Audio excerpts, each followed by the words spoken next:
Vous savez, comme le Soudan et d'autres pays en Afrique, le Mali est un pays en transition.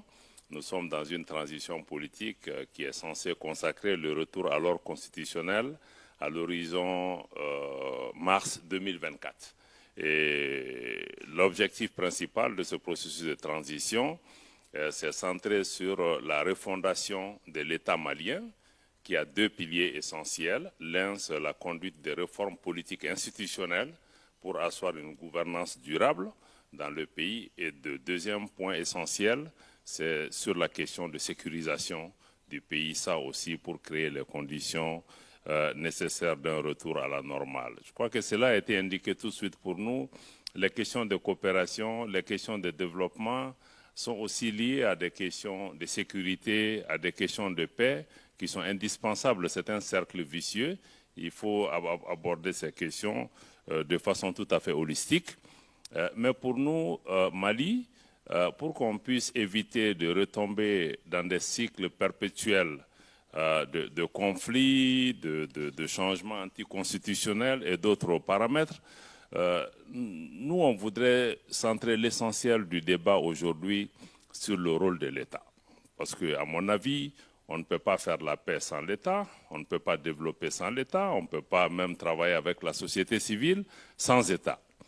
Donc il faut encore une fois mettre, même dans les situations de fragilité, il faut reconstruire l'État. C'est pourquoi nous, l'accent essentiel, c'est comment refonder l'État. Et quand je dis l'État, ce n'est pas l'État central, c'est l'État dans toutes ses dimensions, y compris les collectivités locales et d'autres entités, mais comment mettre l'État au centre des choses. Je sais que il y a 2 ou 3 décennies, on a donné on a mis plus l'accent pour pouvoir travailler avec la société civile, mon collègue de droite ici, avec les collectivités locales et autres, mais souvent au détriment de l'État parce que bon, les gens avaient des craintes sur des questions de détournement de fonds ou autre chose.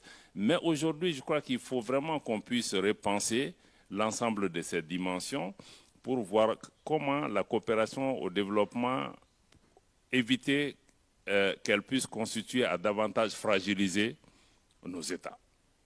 Je crois que c'est ça vraiment, à mon avis, le sens essentiel. On ne peut pas mettre l'État à l'écart et venir travailler. Najat a mis l'accent sur la question des populations. Je crois que ça, il faut encore une fois mettre les populations et l'État au centre et aussi permettre à tous les acteurs de contribuer, société civile, collectivités locales, donner la voix aux populations, donner la voix aux hommes et aux femmes. Mais il n'y a que, parce qu'on est dans une situation, même dans certains pays, on parle de secteur privé. Dans des situations de fragilité, le secteur privé n'est plus présent.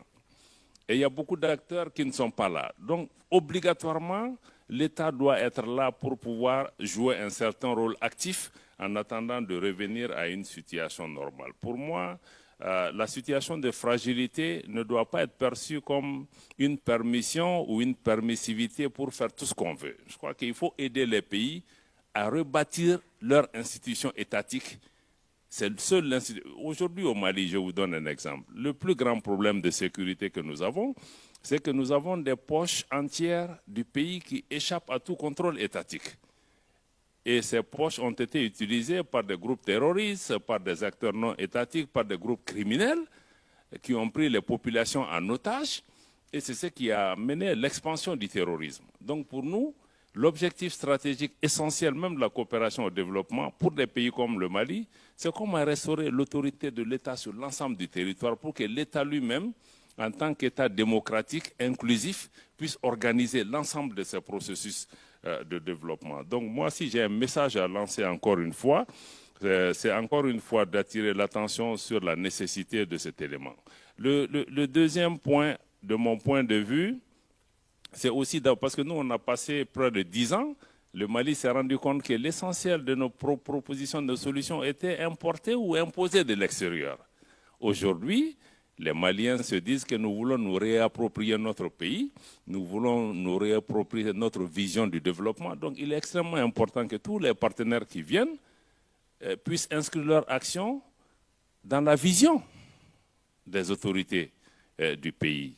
Et dans ce cadre, au Mali, nous avons défini 3 principes essentiels pour pouvoir travailler avec tout le monde. 1, nous souhaitons qu'il y ait le respect de la souveraineté de notre pays. 2, le respect des choix stratégiques et des choix de partenaires du Mali. Et 3, prendre en compte les intérêts vitaux des populations maliennes dans toutes les décisions que nous prenons.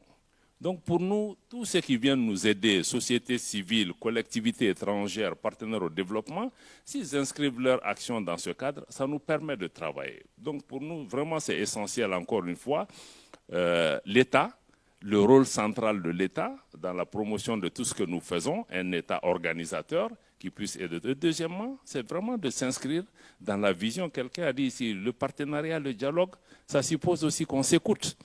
Ça suppose aussi le respect, la considération, d'intégrer dans tous nos schémas que les populations autochtones ont une meilleure connaissance de leurs problèmes. Ils peuvent manquer de ressources ou autre chose, mais écoutons leur voix, donnons-leur la possibilité de s'exprimer et venons avec des ajouts pour aider. Pour moi aussi, les partenariats peuvent soit aggraver nos problèmes, soit aider. Mais si les partenariats s'inscrivent dans une telle démarche, je pense que nous pouvons faire un pas supplémentaire à travailler, tous les partenaires ensemble et en mettant l'État au centre de nos actions, en mettant le processus d'appropriation nationale comme un des éléments clés pour organiser la contribution des acteurs extérieurs. La restauration de l'autorité de l'État sur l'ensemble du territoire national demeure un objectif essentiel pour le Mali, pour le Soudan, pour beaucoup de pays qui sont dans cet espace sahélien où nous faisons face à beaucoup de défis, changement climatique, conflits, criminalité transnationale organisée et beaucoup d'autres défis. Voilà, merci.